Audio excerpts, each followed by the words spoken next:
All right, welcome back, everybody. So this is a video going over section 8.8, solving radical equations and inequalities. Go ahead and check your answers for the homework. I know I'll have to go over some of these, and that's okay. Here's the deal for this test. It is a no graphing calculator test, so you should be able to know how to graph these things without a graphing calculator. And basically, all I'm really asking you to do is plug in values. Take x values, plug in y values, or sorry, take your x values, plug them in to find the y values, and then see where this whole thing ends up. Okay? Like for example, for 24, it was just the square root of x minus 2, right? That's actually shifted to the right too. So we see it there, but we could have plugged in numbers. You know, the first value, if I've got the square root of x minus 2, you know, what would I get if I plug in 0? What would I get if I plug in 0? 0 minus 2 would be negative 2. Can I take the square root of negative 2? No, so 0 would be undefined. What about 1? Undefined. So the first x value that I could possibly pick up with is 2. And 2 will give me my 0. And then if I plug in 3, that's going to give me 1. If I plug in 4, that's going to give me the radical 2, the square root of 2. If I plug in 5, I get the square root of 3. If I plug in 6, 6, I'm going to get 6 minus 2 is 4. The square root of 4 is 2. So you can strategically pick values to see where it's going to end up. So then we would just plot the points. 2, 0, 3, 1, 6, 2. And we see our shape there. Now again, remember that this is only the top half of the graph, but not including the bottom half of the graph. I know it's the inverse of a parabola. But I'm not including the bottom half of the graph because I want it to assume it's a function. Right? And if we include the bottom half of the graph, it does not pass the vertical line test, therefore would not be a function. Now, for cubics, it doesn't matter. The even indices, it matters where you don't include the bottom. For odd indices, it does not matter because you can take the square root of a negative number, it will turn back negative. Okay, so we're going to have the left side of it. That's why we worry about the domain and range. The domain and range of an odd index function is going to be always all real numbers. It's going to go forever up and down and left and right. But for even indices, it's not. It's going to stop at a certain value. Where is that value? It's always where this is equal to 0. That's the value that it's going to stop at. Anything to the left of that, no good. Let me scroll down to see 32 and 34 here.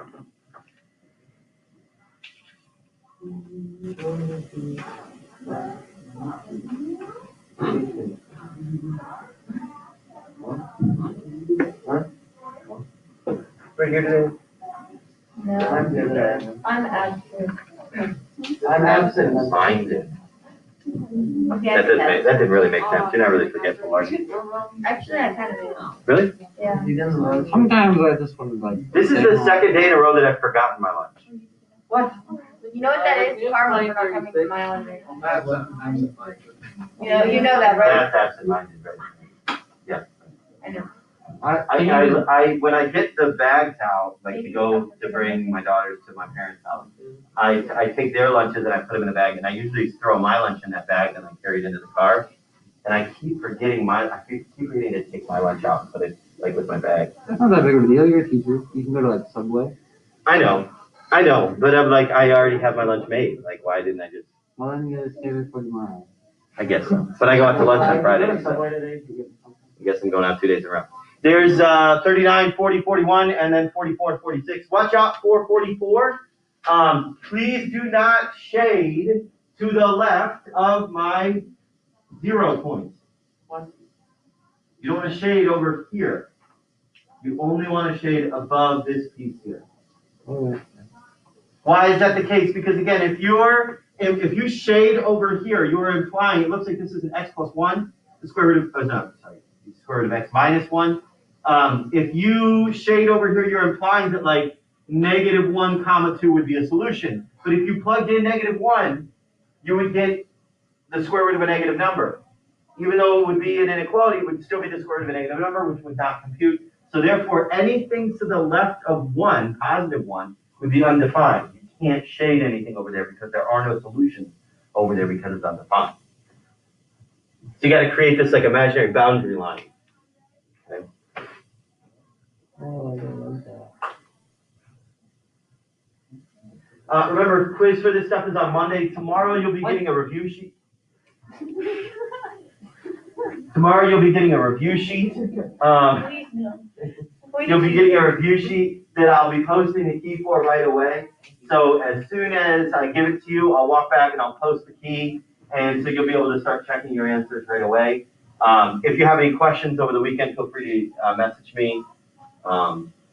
I'll add that into the Daniel videos if you message me. Yeah. You'll see me like open up your question, be like, oh, that's such a stupid question. Yeah, give me a shout out. Yeah, I've taught this. They should know that. Has anyone ever just asked like a random question on one of those?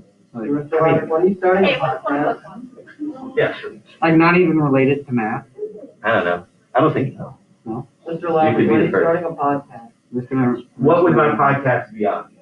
Oh, did you say I'm starting one? when? When am I starting? What would I do? Math. What would I talk about? Math. And everything. Like you need a theme for a podcast. You can't just like talk about nothing. You can talk about your experience as a teacher. Experience, Ooh. stories, math. And math. Like there's like. But not like teaching math, but like philosophies about math. Jeopardy, Sure, you do can Jeopardy do the podcast. Jeopardy podcast. Weird. You have to use fake names. What would it be called? I need a title for this. Sort of I don't know, Mr. McCoy. The magic school lesson. The magic school. I know, Lab, at some point you're like. Mr. Maverick in the lab. Start one with Mr. McCoy. He's gonna start one with Really? He said He has like a radio voice. He sounds like an announcer. Like he could be that. Yeah, but your voice is nice too. Like our normal. Apparently it's very soothing. Apparently it like soothes people to sleep. What? Yeah. You said, but your voice is nice. So I said that. I haven't found where it actually is in the video, but I have it somewhere. Oh, dear. Pretty cool. That's a weird compliment. Yeah, it is. I don't really. Yeah. It's a It's video. like right on the edge of like nice. It's a video of Like Mr. it was McCoy like making an creepy. announcement and then Oh, it is. speaking and then getting incredibly mad. Really? At himself or at somebody else? And so, What did you say? Yes. Yeah. it's just not like his one. Nah. I don't even know if he actually. Okay, so the last section in this set of notes, or really in chapter 8, is section 8.8, solving radical equations and inequalities. So just like we do with rational functions, we solve rational functions, right? We set them equal to one another or added them if we had to multiply through by the common denominator. We're going to solve these radical equations as well. Now, the nice thing about this is it's pretty easy, pretty simple. It's very straightforward, okay? So I love this definition. A radical equation is an equation that contains a variable with a radical. Recall that you can solve quadratic equations by taking the square root of both sides. Similarly, you can solve radical equations by raising both sides to the certain power. Obviously, if I've got, x squared is equal to 4, right? I can square root the opposite side to get plus or minus 2, right? Likewise, if I've got the square root of x and I've got a number like 5 over on the other side, inverse operation would just simply tell me to square both sides, so x would be equal to 25. And now what we're going to do is expand that to all types of indices and figure out all the different types of things that we could do with that. So here are the steps. The first thing you've got to do is make sure you isolate the radical. That's one thing that a lot of people screw up on. When you can isolate the radical, make sure that you get the radical completely alone and then take the other side to the certain power, or take both sides to that power. Raise both sides of the equation to the power equal to the index of the radical. And then step 3, quite easily simplify and solve. Remember that this for a square root, the index is 2. So take a look at this one. First thing I got to do is get the radical completely alone. So to do that, I would just subtract the 5. See, a lot of people might try to take the square right away. Right? Take the square right away. You don't want to do that yet. You want to isolate the radical, then take both sides to the second power. So I've got the square root of x plus 1 is equal to 11. And now I square both sides of this equation. And we would get x plus 1 is equal to 121. And we would subtract x is equal to 120. Quite simple, right? Whoa. Isolate the radical. Take the both sides to the certain power. And then solve. Get the radical completely alone. Take both sides to the certain power. And then solve. Let's do that again. What isolates the radical? What gets the radical alone? Dividing by 7. So let's divide by 7. Yeah, I can't break into the house yet, right? I can't get inside the house until I raise both sides to the third power. So we need to get that 7 to go away first, 12. So third root of 5x minus 7 is 12. And now I can take off the third root. And I do so by raising both sides to the third power. Because that will cancel this, leaving just a 5x minus 7 is equal to whatever 12 to the third is. That's a big number. 1728. And now we add the 7. So 5x is 1735. And we divide. Plus 7, divide by 5. 347. Don't trust your answer. You could always plug it back in, remember. Like if I really wanted to, I would take 7 times. 7 times. And now remember, to do the third root of, there's a couple different ways. In math, there is a third root, choice 4. But you also see the x root if you wanted to do like the fourth root of a number. We could do the number and then the x root of. Like that's technically taking the third root of. I probably should put that in parentheses though. I'm going to insert a parenthesis right there. I think that's a little bit better. The third root of 5 times, what was it, 347 minus 7. And let's see what we get. 84. Does check out. Okay. All right. Let's take a look at this one. Now, the weird part about this one is it possible to isolate the radical? It's not possible because there's a radical on both sides. So when it's not possible, we just take both sides raised to that second power, and we just have to be careful. Why do I say I need to be careful? Well, on the left side, it's very straightforward. The square root of 7x plus 2 squared is just 7x plus 2. Right? That's what undoes that radical, 7x plus 2. Now, the squaring the 3x, the square root of 3x minus 2, will get us just the 3x minus 2. But what should that 3 turn into? A 9. And that's where you have to be careful. That's where sometimes people mess up a little bit.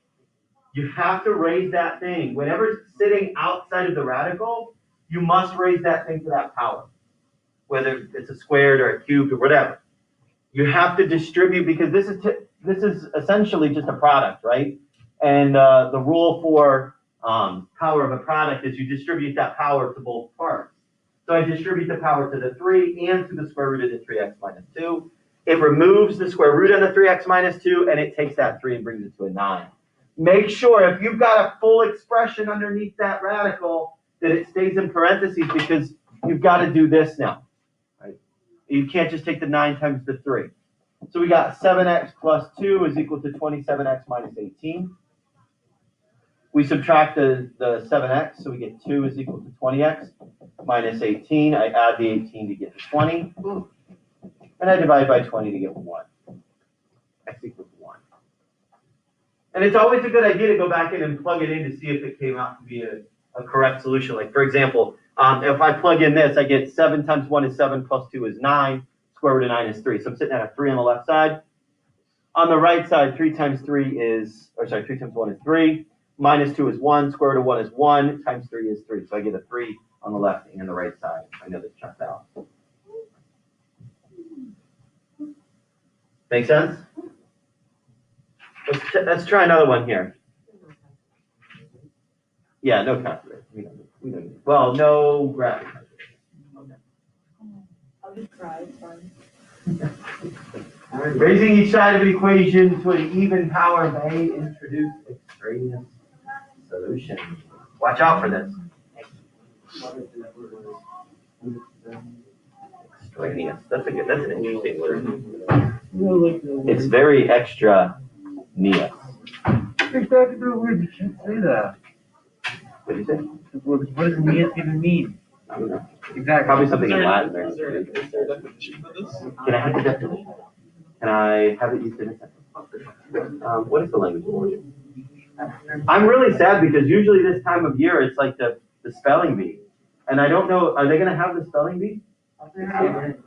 No, like the national spelling bee, like the script national spelling. I'm like into that. I'm like, if I could gamble on that, I totally would. Like, I'm like a better, like I'm like a, you know, I would be like, oh, this guy's gonna go in the 7th round. I like watch that thing at ESPN. I recognize the kids from year to year. I'm like into it. I tried to stop it, I'm sorry. I hide the screen. I like hide it for myself and I try to spell the word and see how I go. Oh, no. Oh man, it's like, I'm into it. If I grandparents are really into Jeopardy. Oh, I'm into Jeopardy, Did so you I know keep Miss score for Frizzle? myself. Honestly, that's my life. That's embarrassing. So we got the square root of negative 3x plus 33. I square the opposite side. Right, because this is isolated right now, right? The square root is isolated. So the rule is square both sides. And I'm squaring because the index is 2. Right? If this was a cube, I would take both sides to the 3rd power. But here, what do I have to do with 5 minus x? I FOIL that. So I'll just write it out here so I can FOIL. 5 times 5 is 25. Minus 5x. Minus 5x plus x squared. So we've got a negative 3x plus 33 is equal to 25 minus 10x plus x squared. All right, I like to leave my x squared term positive, so I'm going to move everything to the right side. I'm going to add the 3x and subtract the 33. So that's going to give me a 0 is equal to, I'll leave the x squared in the front. Negative 10 and then plus 3x is going to get me a negative 7x. And then I'm going to subtract away the 33 to get a negative 8. So x squared minus 7x minus 8. What are the factors in negative 8 that add to get to negative 7? Negative 8 positive 1. Right, negative 8 positive 1. So 0 is equal to x minus 8, x plus 1. So that means we've got x is equal to 8, or x is equal to negative 1. Now, let's try to plug in and see if any of these solutions would be extraneous.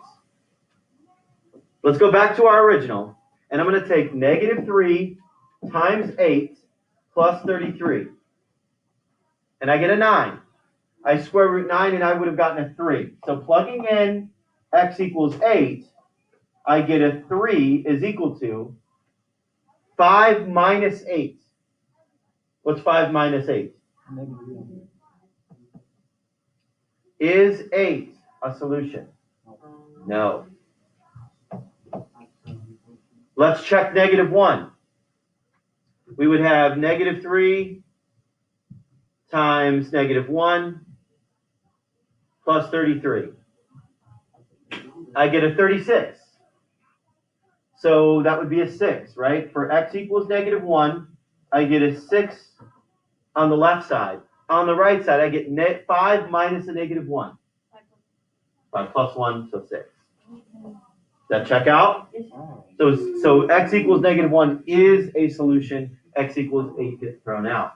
See, this gets tricky because it's not like you can see right away which one is going to be extraneous.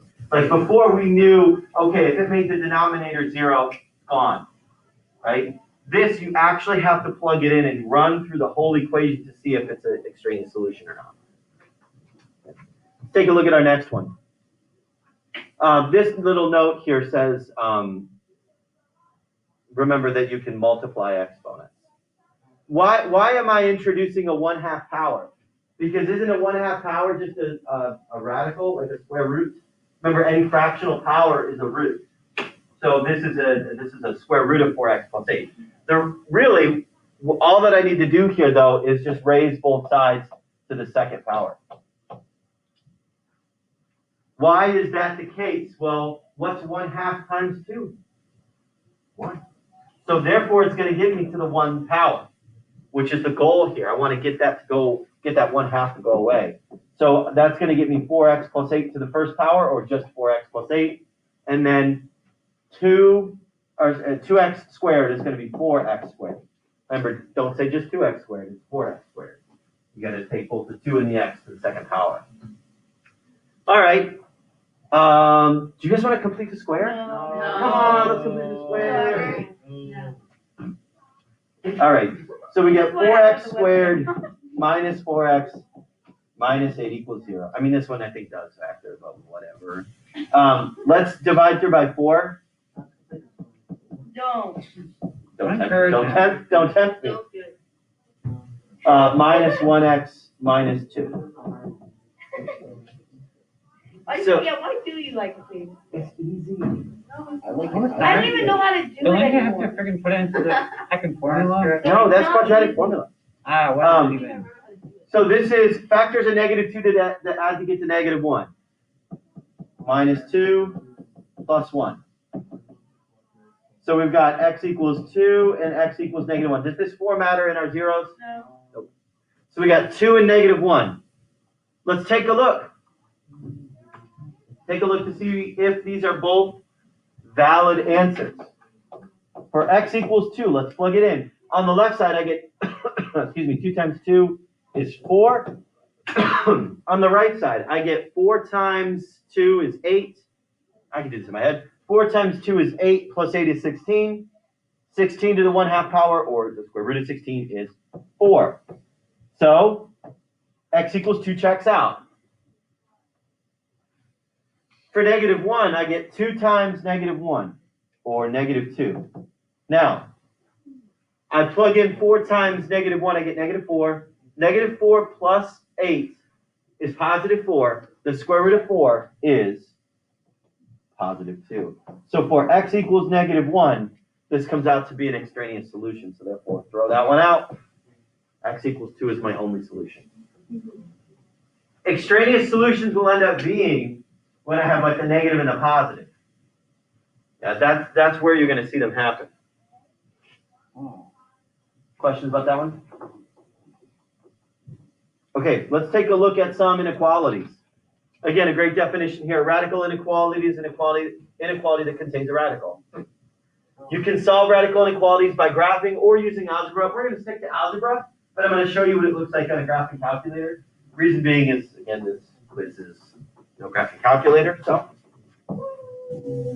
let's take a look at this one, solving it algebraically.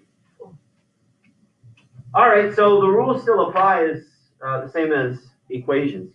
Isolate the radical. So we get the square root of 2x minus 6 is less than or equal to 6. So I square both sides. Oops, that removes this.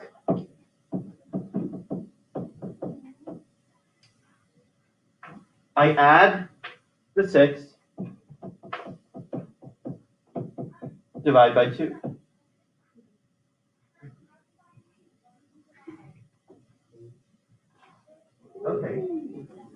And if I plug that in, I get 42 minus 6, 36, square root of 6 is 6, square root of 36 is 6, 6 plus 9, yeah, that gets us, 6 plus 3 is 9. Now, my solution is all numbers less than or equal to 21. Are all numbers less than 21 valid solutions? Where does it stop? Not necessarily at 0. -1. What do I have to be careful for inside of an even index? This can't be what? Negative. That can't be negative. So whenever it's an even index, odd indices, do we care? No. Whenever it's an even index, you have to make one extra step and say, okay, well, this stipulation has to be true. It's always got to be the inside, the radicand always has to be positive. Okay? The radicand must always be positive. Well, I guess it could be 0. That's why we say the or equal to. So we add the 6, divide by 2, x is greater than or equal to 3. And then I have to say, okay, does this truly fit within my answer? You know, is this taken care of in my answer? No, I actually have to put this in my answer. I have to say x has to be greater than or equal to 3, but still less than 21. Don't have a test Monday, right? I mean, we don't have a quiz Monday, right? Yeah. Okay, cool.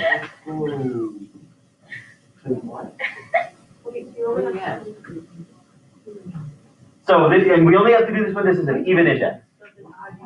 So if it's an odd index, like this next one, do I have to worry about negatives underneath my radical? No, because I can evaluate negative radicands to be not index.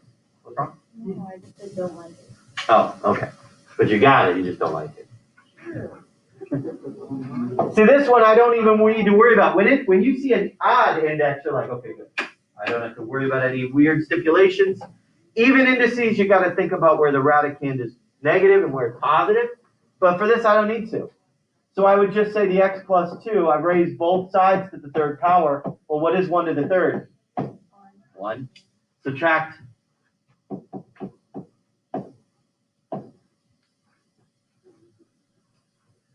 And that's it. You don't have to worry about anything else beyond that. We are not going to do the word problem on the end of the guide. Thank you. Will there be word problems on our No. quiz? Yeah. Thank you. So, again, the weird things are when it's an even index. That's where the weird things pop up. Because you can't have negative radicands. Because you have the radicands have to stay positive. All right, let me stop the video. Remember the video? Yeah, everything you said was recorded. Hi.